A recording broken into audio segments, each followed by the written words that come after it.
faith in God na may plano. Na may plano. At frustrating at times. There are times frustrating. Siguro the first 3 or 4 months.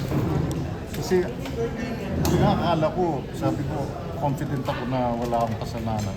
I really thought, in 2-3 months, akala ko 2-3 months, makakala na lalabas na truth will come out and kitang-kita naman. Sabi ko, then, hindi pa lang tagal ng proseso. So, naku-frustrate ako. So tell us your first night.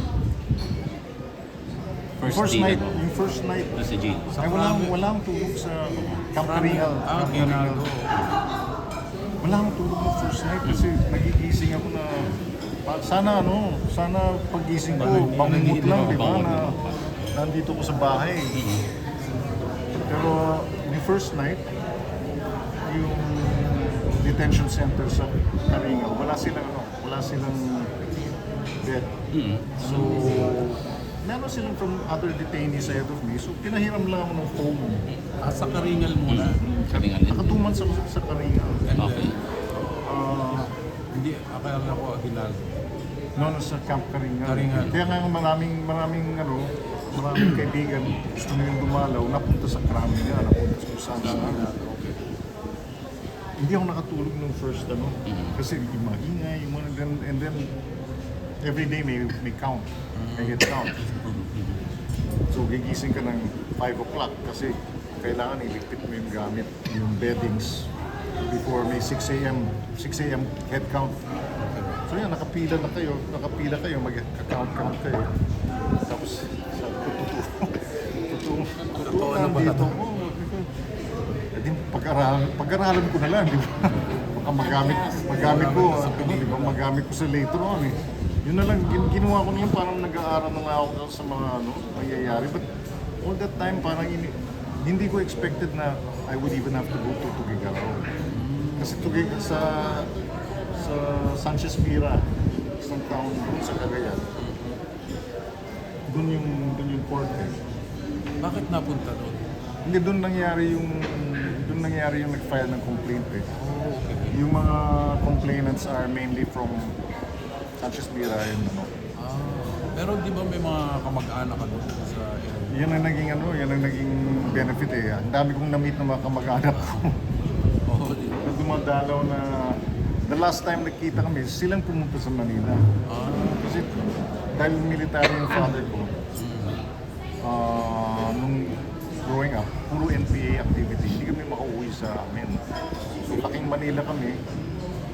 Sabi ko, ito naging lengthy stay ko sa Cagayan. So para naging reunion with... Yun, ang dami kong na-meet sa Cepeda side, sa Go side. The last time we saw each other, parang ganun lang kami, malilit. Now here we are, mga senior, mga...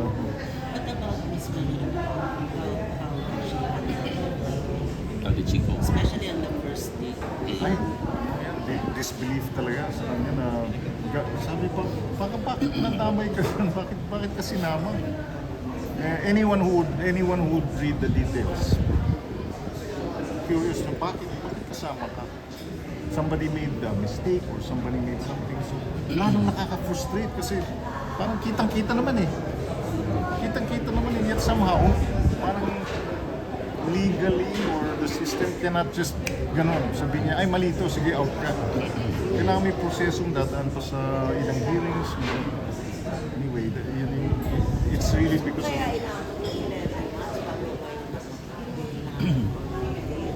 yung kasi for bail, kasi non-bailable yung crime eh.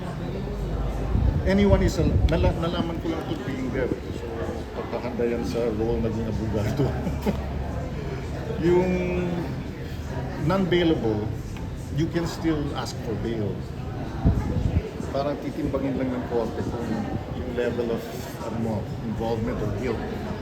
And then if it's light enough, papayagan ka mag-bail. Pero kung masyadong masama yung evidence sa'yo or what, yung deny. But even yung non-bailable, pwede mag-bail. So yung nangyari is they needed to have so many witnesses, complainants, magsalita muna, anong nangyari sa ano. And from, present ako sa lahat ng hearings, yung nakita ko is all of them, sa testimony nila, hindi ako personally interacted with them or talked to them about any of this. So, although may iba sa news list, sa actual testimony nila, ang lumabas, very weak yung connection sa akin. So, it took so many witnesses muna, parang kumuha ng basis na pwedeng pumayag sila sa bail. You were allowed to post bail po, no? Pero are you allowed to work? Ayan. Hindi ng TV, gano'n? So, Then, kahit mag-abroad pwede pero kailangan mag-motion ka. written ano? You have to give my lawyer has to give a written motion to them na balak nila About your whereabouts, gano'n? Kasi ito po lawyer niyo. taga doon si Jason Kalagi. Na talaga nag-local lawyer ako para mas mabilis. Kasi kung taga Manila, hihintayin mong libre yung schedule niya para next hearing. Whereas itong si Attorney Kalagi, diba niya, ito yung hearing date. May ibang kliyente siya pero he can adjust the schedule. Kasi po di ba naiwan yung ang batang Quiapo? Do Condition you ba have yun? any plans to... Actually, nag-message na si Coco na inaayos nila yung kwento. Tapos yung team niya nag-message din na confirming na hinahanda nila yung pagbabalik ng character ko. Pero po ang role nyo, di ba, Drug lord. drug lord. Ganun pa rin po ba yung magiging role nyo? Malamang kasi continuation lang Nagkataon sa taping, nagtutukan kami ng baril ni Christopher De Leon. Tapos yung next scene, dapat may dalawa kami ni Jeffrey Tamang may lakad. By that time, na-arrest ako. So in-adjust na lang nila. Sabi nila, bakit wala si Mr. Wu? Tapos si Junie Gamboa, sabi niya, pinabalik ko muna sa Hong Kong. Kasi masyadong mainit ang ulo, baka magtuluyan ang putukan nila ni... So sa 11 months na yun, we're in Hong Kong. Cagayan, Hong Kong. Actually, nakakatuwa nga kasi sa jail, in both jails, in Karingal and Tuguegarao, fans sila ng Batang Quiapo. Talagang yung head count, tinatapos nila bago lumabas ang Batang Quiapo. May mga TV doon na parang maraming nanonood. Common area. Napapanood din Nanonood ka rin? kailangan tapos na. Miss nyo po ang batang Quiapo. Nakikita ko yung nangyayari. Tapos yun, sabi niya, sir, kailan ka babalik? Sabi ko, hindi ko alam Pero may schedule na kayo kung kailan mag-shoot. Wala pa. Last week lang nag-message yun Ikaw po. Aside from offering your comeback, ano pang mensahe nito? Now that you're out. Si Coco. Oo. Muna sabi niya, they've been praying also. Alam mo yan ang biggest comfort sa akin is hearing all the prayers coming in. Kasi simulat-sulat ko pa sa pader. Sabi ng warden, bawal pala. So yung bail, yung bail yata ni-release. Nangyari. Yung bail is according to damages, may percentage, may formula. So it was big, nasa million. And then, parang yung attorney ko humingi ng deduction na with the factors na yung level of yung involvement, yung guilt, whatever capacity to pay. So binaba naman. Pero million pa rin. Million pa rin binigay. Kasi yung automatic deduction is 50%.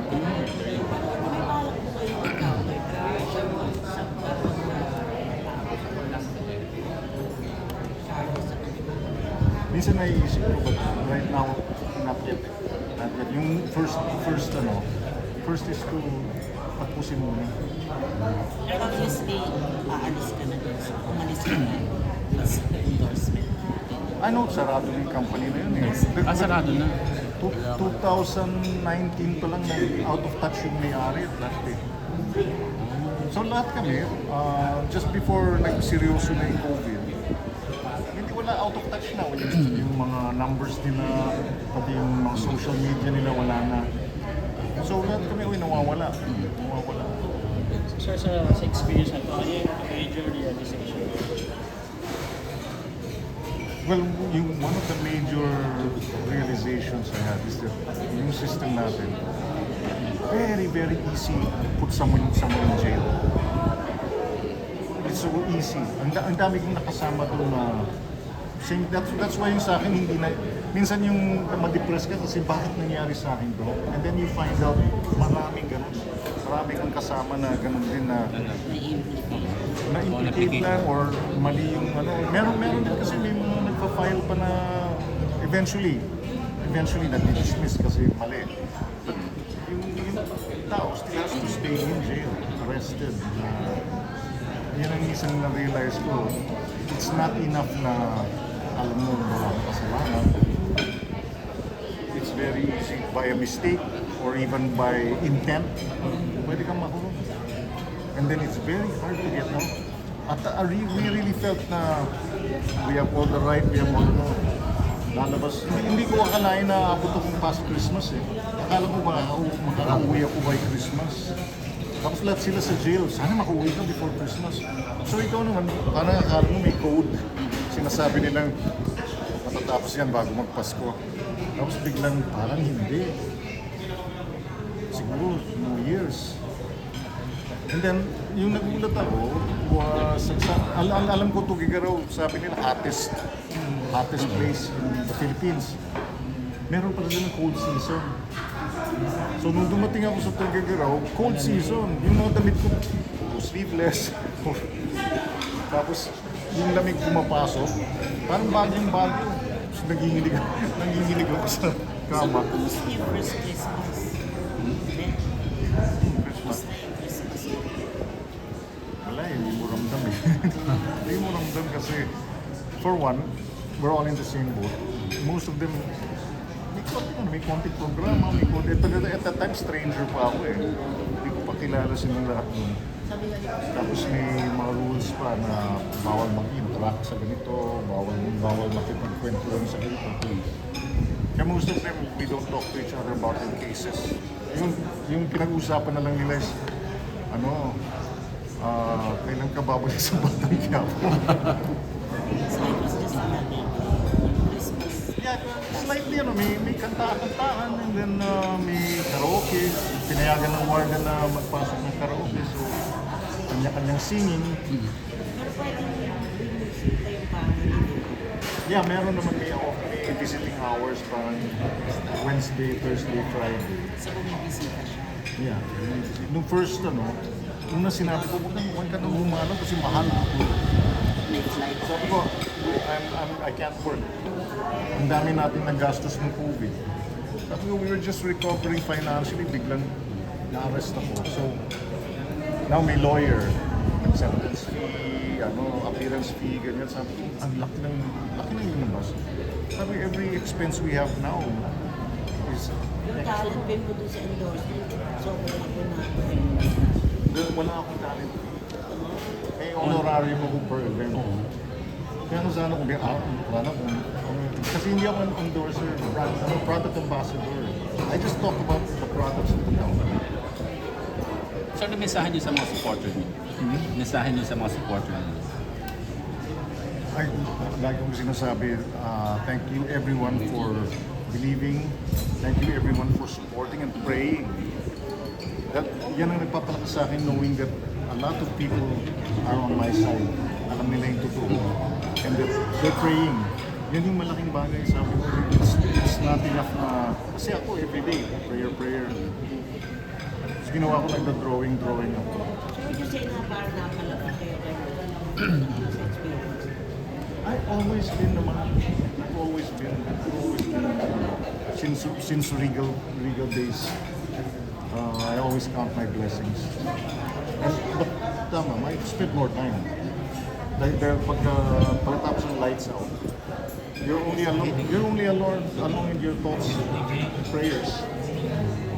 Parang may time na nag-emotion na kayo sa breakdown mo yan. A few times. Every now and not naman madalas, pero may mga times, especially yung nahalata ko ng mas tatagal pa pala. lalo pag wina-warning nila ako kasi sabi ko, malamig pala dito. Tapos sabi nila, tapos dyan ko nalaman pala hindi lahat ng inmate naka-orange. Yung pala sa Cagayan, nasa provincial jail, green. Green.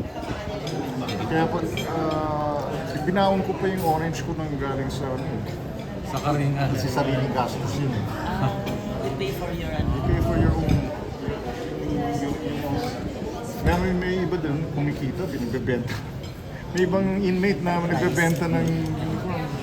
Sa CPJ naman, Cagayan, for some reason, binaba yung budget nila. So wala na silang ma-issue sa bagong dating. Wala silang ma-issue. So kampante ko, dala ko yung orange eh. Biglang tinanong ko dyan, yung warden, anong suit ko sa court? Sabi niya, basta nagsuot ka ng green shirt. Sabi sa lahat ng kulay na dala ko, wala akong green. So may runner doon, bumili siyang dalawa. No, hindi. Nagbigay yung pera tapos bumili ng dalawa. Sabi, bakit dalawa? Sayang yung pera. Diba, isa lang naman yung para sa hearing. Pag hearing ko lang naman gagamitin yan. Kasi pag hindi hearing yung kanya-kanya, pag walang bisita, Freestyle lang. when you go to your visitors, kailangan suit mo yun. Pero pag going out of the jail, suit mo yung damit na yan para sa isang tingin. Sabi niya, bring green. Bakit green? Yan ang kulay dito para sa hearing. Alam nila kung yung inmate kung saan detention center. So yung sa Ballesteros jail, naka-yellow sila. Yung isa naka-white. Kami yung green. So sabi ko, may green. Ano po muna yung ginawa nung lumaya kayo? Actually, ano ang una? Dinner ba kayo? Tsaka kumusta yung mga anak?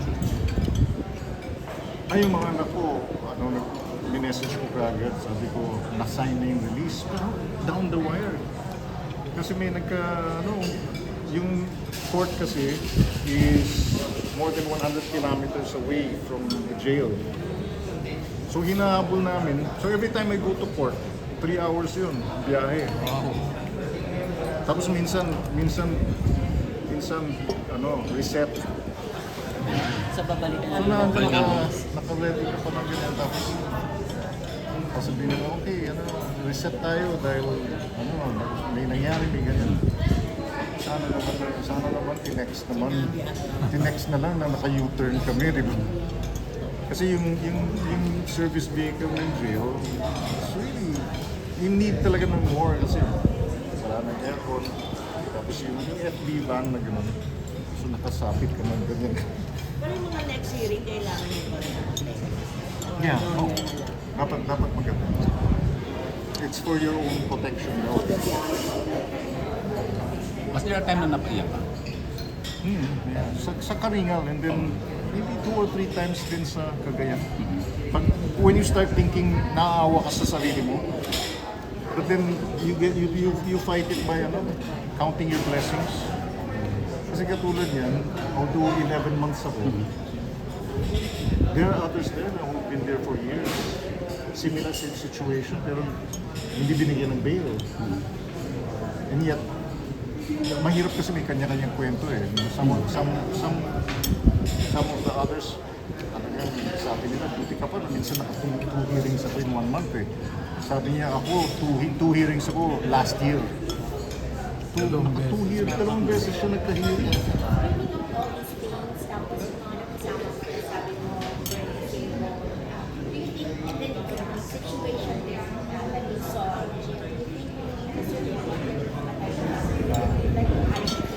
Oh yeah, definitely.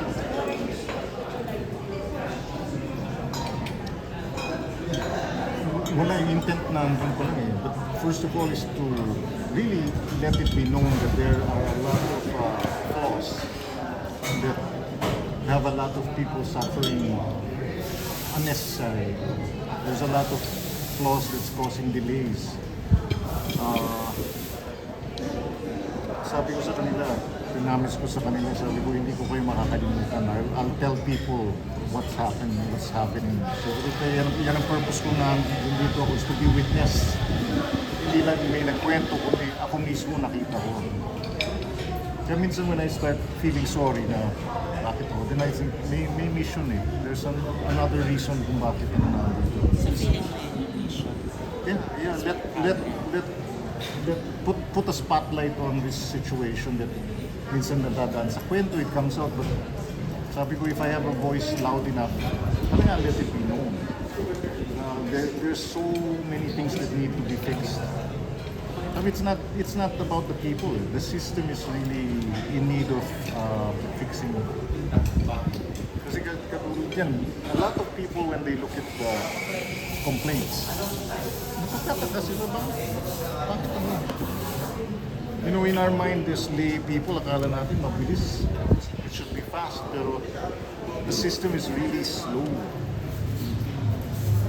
Sabi niyo nga po kanina, it's your faith that kept you going. And of course, the support of your family. Siguro lang pang tanong ko, sa lahat ng pinagdaanan niyo, ano po yung pinagpapasalamat niyo? Everything kasi. First of all, I'm happy to be out. Because ang feeling ko marami yung magagawa. Yan yung ano eh, nakakahinayang na ang dami yung pwedeng gawin kung nasa labas ka eh. You're just waiting in jail for the next hearing. And in between that time, wala kang productivity eh. Alam mong bills are piling up. Alam ko you could be talking to people about what's happening, pero wala, limited eh. Talagang masasabi ko lang is I'm very thankful for the friends and people who know me, stuck up for me, and even especially strangers pa. A lot of strangers who just know me from reputation or from social media or from watching the career.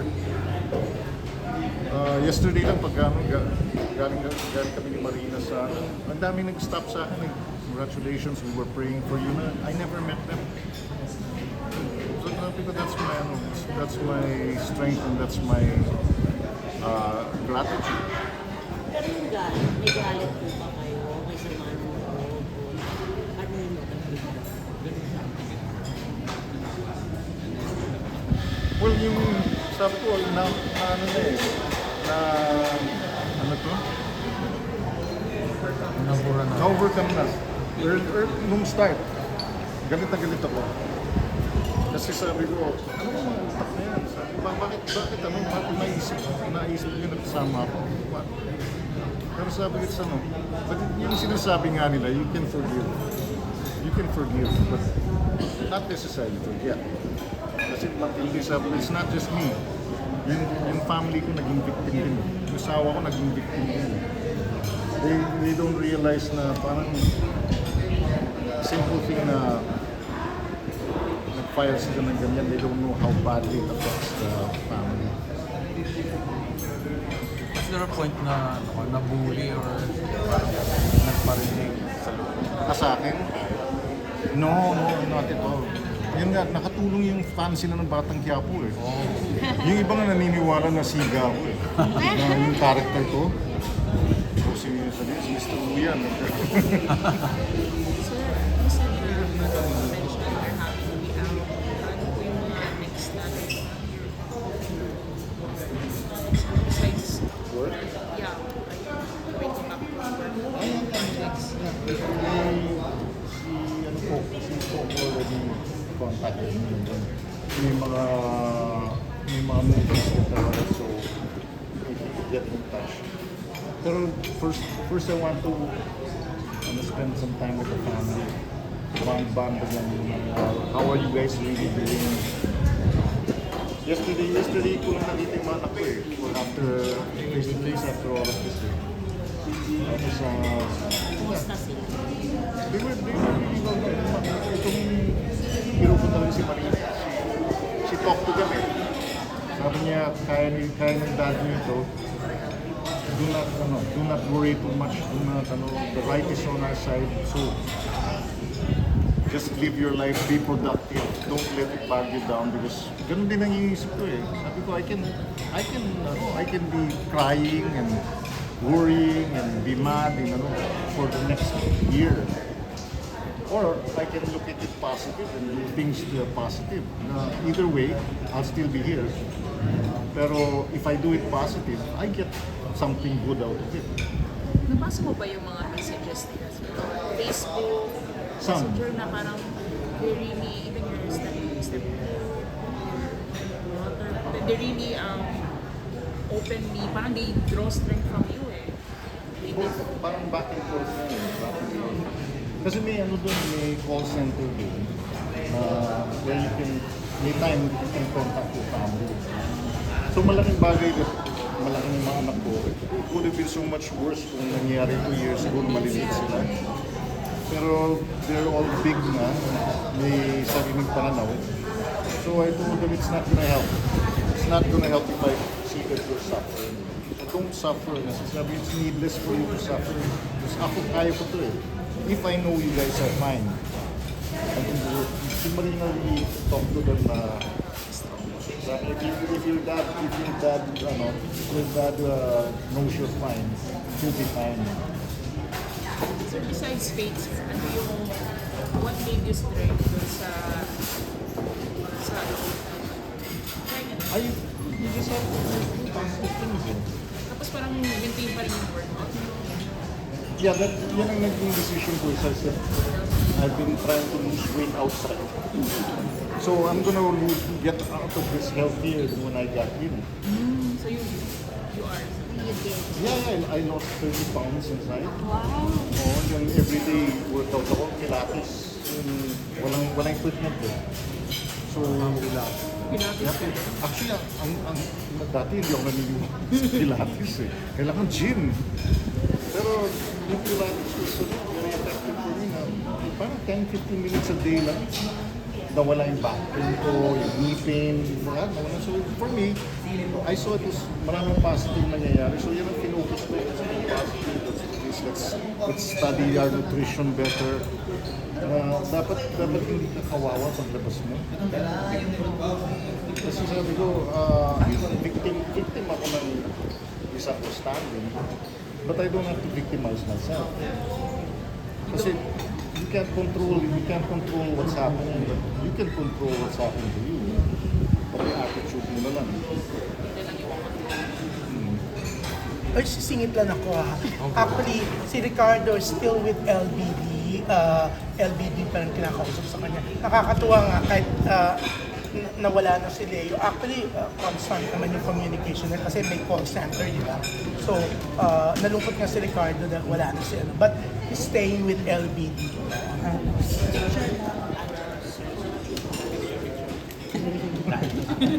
Takunan.